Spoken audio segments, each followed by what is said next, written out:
السلام عليكم ورحمة الله وبركاته. كل سنة وانتم طيبين. علشان احنا في رمضان عايزين نوفر وقت ومجهود، احنا جبنا النهاردة الشرشوبة الترند. الشرشوبة اهوت، دي سهلة خالص وبسيطة وبتتفكك على 4 أجزاء كمان. العصاية بتاعتها اللي هي اليد ماسورة عبارة عن متر وحاجة. الشرشوبة الترند بتاعتنا اها خلاص وصلت، وهتريحنا وتوفر علينا وقت ومجهود في رمضان عشان نتفرغ للعبادة. اهوت العصاية بتاعتها عبارة عن معدن فيها يد بلاستيك عشان نعلقها منها، ودي الجزء دوت علشان ايه لما نيجي نعصر من هنا ما تطلعش الاخر الماسورة. وادي الشرشوبة اهوت، القماش بتاعها حلو خالص، بيلم اي شعراية في السجاد او في البلاط والسيراميك، بينظف حلو خالص وبيلم كل المية عشان مصنوعة من مادة حلوة خالص، مايكرو فايبر. هي دي المادة المصنوعة منها الشرشوبة، تلم اكبر كمية مية. طريقة تركيبها سهلة خالص. هنجيب اليد ديت هنركبها في اليد التانية، هتبقى حوالي 1.10 متر، وبعد كده هندخلها في الماسورة البلاستيك. هنركب الجزء دوت في الماسورة المعدن، وسهلة خالص خالص خالص، ابني الصغير ركبها. وبقى عندنا الشرشوبة الترند. هنفتح ونقفل الشرشوبة بكل سهولة، سهلة خالص. هتعصر المية دلوقتي، هجرب لكم على البلاط وعلى السيراميك، وهتلم كمية مية كبيرة خالص وبتطلع اقل شعر. هكب مية على الارض وكمان بريل، وهنجرب الشرشوبة الترند اهوت.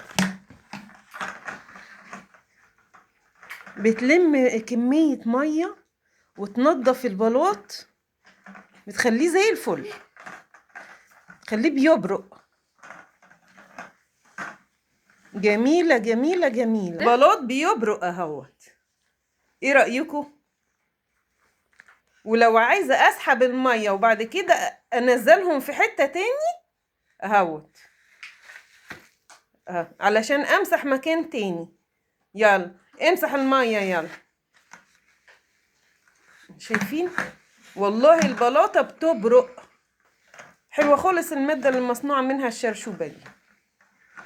ايه رأيكم؟ وهنمسح كمان على السيراميك.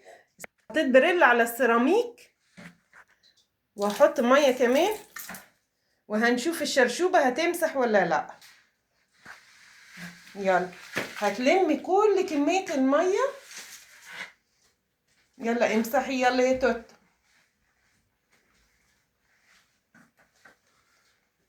تمسح وتنضف، خطيرة خطيرة. لمت المية وجميلة جميلة خالص. بصوا وتعصر وهتلمهم تاني. يلا يلا. الله بتعصر جميلة، خلت السيراميك برضو بيبرق ولمت المية كلها. الله عسل عسل عسل. ايه رأيكم في الشرشوبة الترند بتاعتنا عشان توفر علينا وقت ومجهود في رمضان؟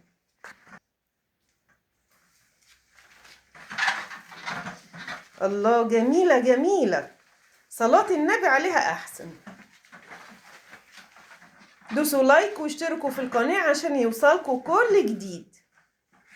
ايه رأيكم في الشرشوبة بتاعتنا؟ لمت كل المية والصابون وخلت السيراميك يبرق، وجميلة في العصر. اعصر كده يا توتو. الله ولم المية كده. عسل عسل، كل الأولاد فرحانين بيها.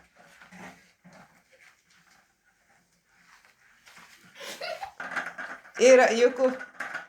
الولد بيلعب بيها فرحانين خالص بيها اهو. يلا امسح امسح خالص يلا. كل شوية يكبوا مية بيلعبوا. دوسوا لايك واشتركوا في القناة عشان يوصلكوا كل جديد. مع السلامة.